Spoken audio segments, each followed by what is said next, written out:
Welcome to the Earley Show. This is your host, Cole Earley. Thanks for tuning in. All right, today's topic is a good one that I've been working on or thinking about for a while. And that is staying active and fit and strong while you travel. Right now, the roles that I work, the jobs that I have require significant amount of travel. Or in this phase of my life, I've been on the move quite frequently. Let's just say that. I have been in the past 5 months, I've been in 5 different cities and three different states for extended periods of time. I've been in probably 7, 8 different states, but some of those states only for a week or a couple days. So it's been very, I don't want to say challenging, but in the beginning, it's been very challenging to eat right and have a routine in lifting. And in the beginning of my traveling, I had a broken foot, so that made it even trickier, I'll say. So yeah, I want to share with you guys what I've learned and how I'm kind of, now that I have 4 months of error, test and test and fail or test and result in the books, I can now come to a little bit of an educated conclusion, or I don't know what the word, I want to say synopsis, but I don't know if that's the right word. I don't think it is. Whatever. An educated idea of how I can plan and stay fit and active while traveling a great portion of the time. Like I said earlier, my current role contains a lot of traveling. That means every other week or every 2 weeks, I'm traveling to a new state. And in some of the things that potential roles that I'm looking at will require me to go to a different country for a month, and then back for a month, and then back, a lot of traveling. And so what I've learned, first of all, it comes down to 2 points. Right, you have the exercise, the lifting, the strength training, the aesthetic training, and then you have the eating. I will say, I want to say the eating is harder, but I'll flip that and say eating poorly or eating like shit is easy when you're on the road. Super easy on the road. Shake Shack, McDonald's, gas station peanuts. It requires less planning to eat shit. And to eat well, I just got under wraps this past weekend. And that involves grocery stores. Instead of going to eat at Chipotle, instead of going to eat at X, Y, or Z, go to a Safeway, go to an Albertsons. And there are frozen. Past weekend, I was in Oklahoma. And I stopped to the final 2 days. I was like, shit, this is how I can stay active. First of all, there are good carbs out there. Dave's bread. I'm pretty sure that's a good carb. And then I went to Albertsons or something like that, where I got, they were frozen microwavable meats. So one of them was a frozen chicken, the other one was a frozen steak. And that had 100 protein in each. That's 10 times better, in my opinion, that's 10 times better than stopping at McDonald's and trying to get a protein-filled, I'm going to turn this way because the wind's blowing, a protein-filled meal. That took me like a long time, especially when you're on the road. If I'm driving for 10 hours a day, what am I supposed to, heat it up in my microwave in my car? I don't have a microwave in my car. So my pops actually put me on this. Get a cooler, put some ice packs in there, freeze them at the hotel, and then you can put your food sandwiches in there for a day. And I think on my next trip, I'm going to do that, get a cooler, just take it with me, fill it with food. And that's a game changer. Because when you eat like shit, let me rephrase that. When I eat like shit, I feel like shit. And then I train like shit. and it's all connected. But when I eat well, the training comes easier. So that's kind of what I've learned, my recommendation on when you're traveling for work, when you're traveling, go to grocery stores instead of restaurants for food. And I haven't been very good at that because I kind of just came to that conclusion, like that's what I need to do if I don't want to X, Y, or Z. Yes, you can get a salad here, you can get some meat and rice at a Mexican spot, of course. But in the long term, if I make that my go-to, going to grocery stores instead of eating out, one, you save money, especially on these trips. I'm on a budget. I can only spend X amount per meal because of my company, which is, completely fair. But $20 at Albertsons or Winco takes me so much further than $20 at a sit-down restaurant. All right, so that's my food. That's what I've learned about the food. Get a cooler and stop at grocery stores. So secondly, the lifting, maintaining strength and cardio and not gaining a bunch of weight, which I, in the beginning, did a really bad job at. I don't want to say I was lost, but I couldn't stick to a routine because of the fact that my environment was constantly changing. So this past weekend, I was last week I was in Oklahoma. Before I went, I was doing some stuff for work. I planned my work trip, but then I was like, shit, let me find a gym now. So when I get there, I know there's a gym and I have a membership. So I emailed them. I'm like, hey, I'm in town for a week. Do you guys have like a week pass? And they hooked me up. It was $20 for the week. And on that trip, all my hotels I stayed at, I planned around the gym. So one of them was 15 minutes away. The second one was 15 minutes away. And they were all in kind of the same radius. And that made my life easier. I didn't have to rely on a hotel gym. And I didn't have to rely. Once I got there, I already had a plan. Super helpful.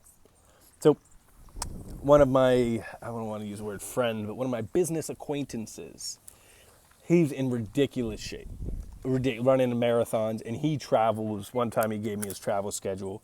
He said, I was in New York, London, Houston, California. Now I'm in San Diego. I was in LA, San Diego, and now I'm back home in Texas. And he was in 3 different countries, and he said he went to China, 3 different countries, 4 different states, in, I don't know how many different cities, in probably a month and a half span. And I was like, fuck, dude, how do you, and he was ripped, like, how do you maintain that? And he gave me a very simple answer, and it made me kind of feel like a dipshit. It was a 1-word answer, or 2-word answer, or 3-word, I would say. He said, I prioritize it. No, he said, you got to prioritize it. Something along that lines. And it was that's such a super simple concept. Prioritize it, of course. Prioritize it. And he said, when I met him that day, I was in San Diego at a convention. And he said, the moment I landed, I checked in my hotel, went on a 5-mile run, came back, showered, put on my suit, came to the convention. Yeah, again, I'm not saying everybody needs to go on a 5-mile run. I'm not going on a 5-mile run. Maybe not yet. But I land in Oklahoma, and this is after trial. This is after failing for 3 months of getting a routine. My pop swears by walking, right? So I went out. I went walking. I got the cicada, I think. I wanted to land on me. I got to the hotel in the morning before I started work. I walked. Walked 2 miles, walked 40 minutes, whatever it is, I walked. And maybe it turns into running, maybe it doesn't. But let's say in previous trips, I haven't been in the same city for a week, unlike Oklahoma. And other times, I one time drove through Montana, North Dakota, Montana, Wyoming. And each night I was in a different city, so it's hard to get a week pass. It's hard to get a week pass at a place in Billings, Montana when I'm going to be in Missoula the next night. So now that I look back at it, what I should have done, one, walk. Have a goal of how far I walk a day. And two, so let's say I'm on a push-pull legs routine. I should also have a travel routine. Maybe that's just learning handstands. Maybe that's just arms, because in most hotels gyms, they go up to like 60. Maybe when I'm traveling, I just focus on shoulders and arms. Or maybe when I'm traveling, I just go for a silly amount of reps. Maybe that's 100, 10, 20 sets on the 50s on bench, whatever that looks like.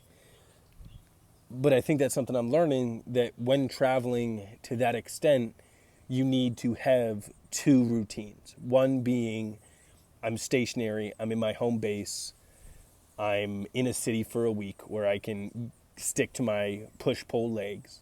But then two, I need to have a separate routine that is my travel routine. When I'm traveling and staying in a different city every night, I need a routine for that. And that maybe that's not strength training, maybe that, because it's not economical. It doesn't make economical sense for me to buy a day pass in every city I go to. And yeah, sometimes some places charge a silly amount, like $20 a day pass. I'm like, yeah, fuck that, dude. I'm just trying to lift. And that just, that adds up. That if I'm in 8 different cities, that's $160 a month. Get out of here. So, yeah, that is my teachings, or what I've learned on my extensive travel that I've been on. One, prioritize it. Prioritize it. If this is something you want to be a key or a part of your life, it needs to be a priority. And maybe that looks like walking 2 miles in the morning, 2 miles at night. Maybe that looks like taking a 5-mile run the moment you land before you get to work. I don't know, I lost my trail of thought. And then the second thing, or maybe this is the third, I don't know, but 2 routines.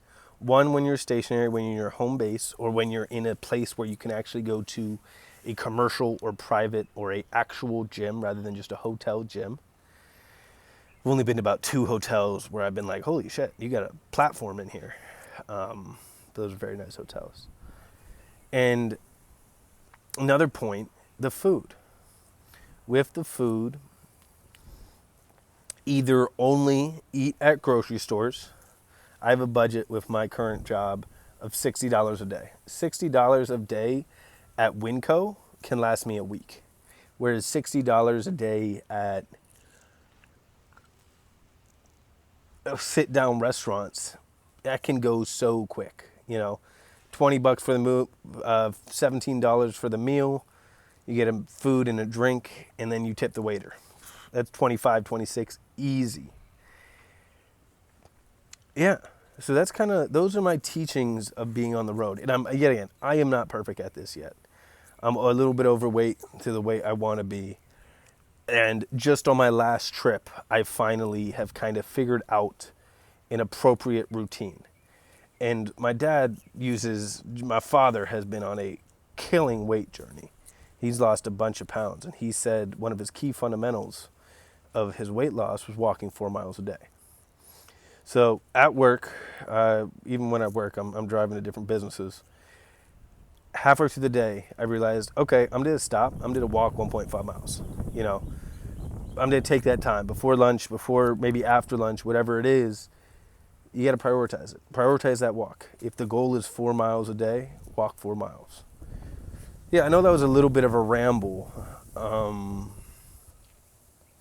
didn't really talk about maintaining the strength because that's tricky. One of my goals is to get a 500 deadlift, and I'm at 455 right now. And it's a little tricky to try to maintain that if I'm in a hotel gym where I'm unable to deadlift.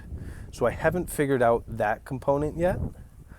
But I know there's a way, like maybe a week off from like deadlift and specialize in deadlifting for the week before I travel, and then I have a week of rest.